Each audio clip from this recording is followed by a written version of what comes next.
Hey girl, it's that time of the week, and I can't wait to share with you today eating disorder treatment options and what is the best for you.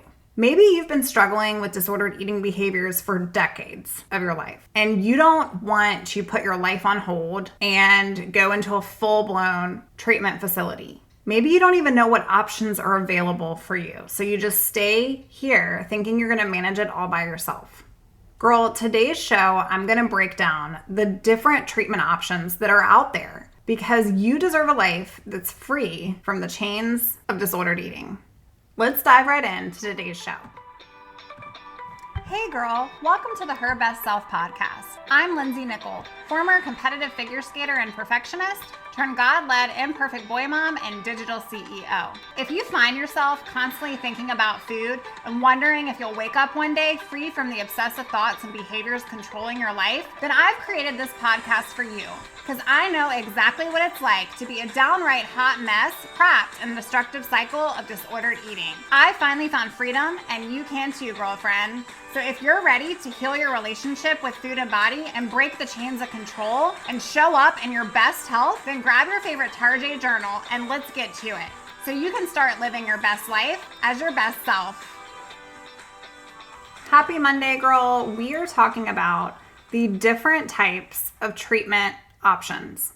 There are many different forms of treatment options and different levels of care when it comes to truly finding recovery and a way out of being chained to food controlling your life.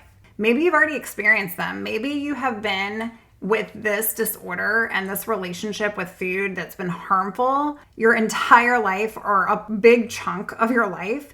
And therefore, maybe you've been in and out of different treatment facilities or you've had different levels of care. Today, I want you to know that this is a personalized experience. It is a personalized approach. And there are so many different forms of eating disorder treatment and levels of care. But it's important that once you've accepted and committed that you are going to do whatever it takes to do the dang thing, I want you to go back and listen to the last episode of the show, because once you've committed that you are going to do the dang thing, then I want you to do your research to find what's best for you and your situation. What does that look like for you? What's going to work for you? Everyone's recovery is their own recovery. You may respond to one type of level of care and not the other. And the National Alliance of Eating Disorders and the National Eating Disorders Association shares so much information around the different levels of treatment and the treatment options that are available. And so I want you to leave today's show with an idea of different levels of care, different ways that you can help navigate your next step to find out what is best for you.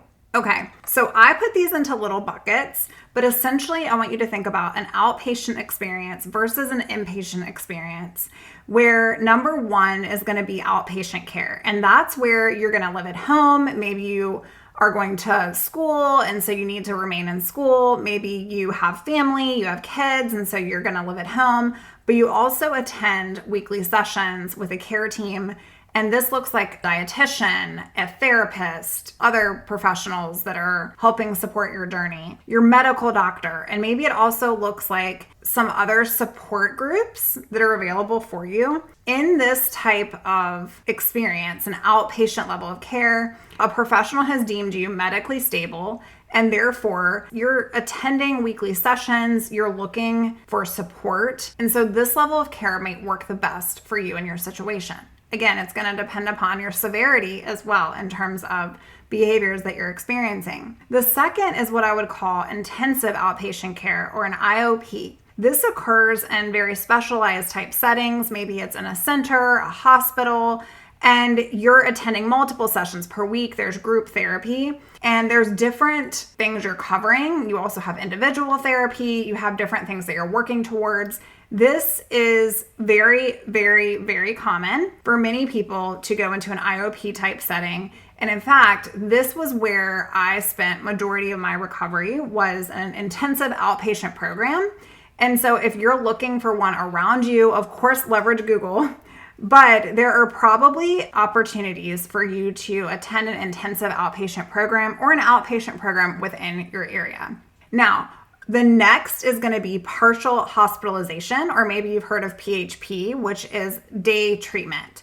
Essentially, it's 5 to 6 days per week for 6 to 8 hours a day, and you're in the same place. It's definitely more intensive than an outpatient type program, and it includes different levels of therapy, different supportive structure in place. You might have meals, and then you return home in the evening. Okay, I also did similar day type treatment, although I was in school at the time, so it wasn't a full 8 hours of the day for me. But I did go into day treatment, which was helpful because I would do a couple of therapies and then I would go into a support group. So it was similar to that being combined with an IOP for me. And this worked super well for me in my journey with my anorexia and recovery from that. Number 4 is residential. When you think of residential, I want you to think about the inpatient experience. So there's 24-hour care and supervision. Okay, you may be medically stable, but you are going to require that intensive level of support. You're going to need a structured environment. And this is typically held in a medical hospital or a center, or maybe you've heard of the home-like facilities. This is 24-hour level of care and support. Number 5 is inpatient hospitalization. And so this is most appropriate for you. Maybe you've gone through eating disorder recovery and it's not really working. You're not responding. And so you need a more high intensive setting. This is a structured 24-hour medical, psychiatric type facility setting where you are doing intensive treatment. You're also being supported in a place, maybe there's self-harm that's going on, or you are experiencing that type of level of concern and depression. Maybe there's other things that are going on for you. And so you need an inpatient hospitalization type level of care. And then finally is number 6, which is acute medical stabilization. This is the highest level of care. And basically it is a critical care facility for eating disorders. And this is where you're deemed medically unstable due to the severity of your eating disorder or the complications resulting in medical complications and trauma. And so the main focus of an acute type setting is to get you physically stable. Once you've been cleared in terms of being physically stable, then you can move on to a different treatment option. Maybe that looks like partial hospitalization, or that looks like something residential, right? But it is important that you understand these different levels of treatment so that you can classify what might be the best for you in your current circumstance and your current dynamic. If you're thinking, okay, that all sounds good, that's giving me kind of a 101 of the different levels of treatment that's available to me or for the loved one in my life that's struggling with a disordered relationship with food and an eating disorder, but I'm just not sure what's best for me right now. So it's important, okay? Lindsey is sharing Lindsey's experience. That's the point of my show, because I want to be vulnerable with you. I want to be raw and real with you. I want you to find this place a safe place that you can come to. I want you to see me as a friend that is right next door to you, holding your hand, walking you through the different options that are available in your life. I'm not a medical professional. And so I say that because it's important that you speak with a licensed healthcare professional so that you can figure out which setting is going to be the best for you. Also, if you've been struggling with an eating disorder for years of your life and you feel like you have this awareness, you know that you've battled with this for decades. Sister, you owe you. Maybe you're not ready to commit to a residential facility. Maybe you feel like you can't. I have so many one-on-one clients that seek out recovery coaching for this purpose. And so there's additional options that you can take with awareness and support, and obviously with other different care teams that are involved. So many of the women that I support also are in nutritional counseling. That means that they talk to their dietitian every week, they get support with meals, maybe they're also in support groups. This creates that safe haven and this place for connection that you have with other women that are going through the same thing as you, okay? also the importance of seeking out additional opportunities for you is that if you're determined that you're not going to go into a residential facility, or you're not going to go into hospitalization, but you know that you're struggling, I want you to reach out to your doctor, but I also want you to reach out to a coach as well, or talk with your doctor about the idea of recovery coaching, because it's so important that you get some level of care. The importance of a recovery coach. I'm not going to diagnose you. I'm just going to be there to create a guided accountability structure and provide actionable support that you need from this point forward in your journey. So, unlike a therapist, I don't go and talk through traumas in your life that have led you up to this place. That's why it's so important when you're looking for treatment that you explore all the options. I have women that work with me that also attend weekly therapy and also talk to their dietitian every week. And then they also have sessions with me. And I work on that continual care that comes from a place of they were in very intensive level treatment, or it's been a while since they've had a treatment experience and they were just looking for support to finally end the madness where they're no longer going to turn to food controlling their life. It's a level of relapse prevention. Everyone's recovery is your recovery. Your journey is your journey. It's your journey alone. And what's best for you might not be best for me. What worked for me might not work for someone else. But it's important that if you struggle, you owe you, sister. It's up to you to do better for you. And today's show is not to classify you into which type of option you should fall into. It's simply to provide you some awareness on what could be best for you. If you've been sitting here and doing this by yourself, first of all, you weren't meant to do life alone. Second of all, you definitely weren't meant to do the hard things alone, like recovering from a full-blown eating disorder or an unhealthy relationship with food. You aren't meant to do this by yourself. And that's why it's so important to research and to do your due diligence and putting yourself first and putting yourself the highest priority item on your list, because everyone else in your life is going to benefit when you can start putting you first. Okay, so maybe you can't go into a residential facility because you've got a 4-year-old, or maybe you can't go into a residential facility because you're taking care of your parents. It's okay to be like, this is my circumstance. This is what I don't have the ability to do right now. But instead of sitting with you only by yourself and maybe even listening to this show, which is great. I mean, you're going to find a wealth of information here and so much personal wisdom that I have encountered in my own journey and through education. But you need more. You need more. If you're sitting here listening and you're struggling, do you a favor, because you owe you. It's time to accept. It's time to commit. Go back to the last episode of the show. You're going to love that one. It's going to put a little pep in your step and a little fire in your heart to commit to you and go do the dang thing. This episode today is to just let you know that there's so many different options out there. And when we think about eating disorder treatment, we really think about black and white. We're either better and in recovery and doing some sort of outpatient type therapy support, or we're in a full-blown residential facility. And that doesn't mean that that is true. It's not black and white. There's so many other options. There's so much out there now compared to when I was struggling that you might have multiple different options that are located near you to be able to help support you. There's also online options.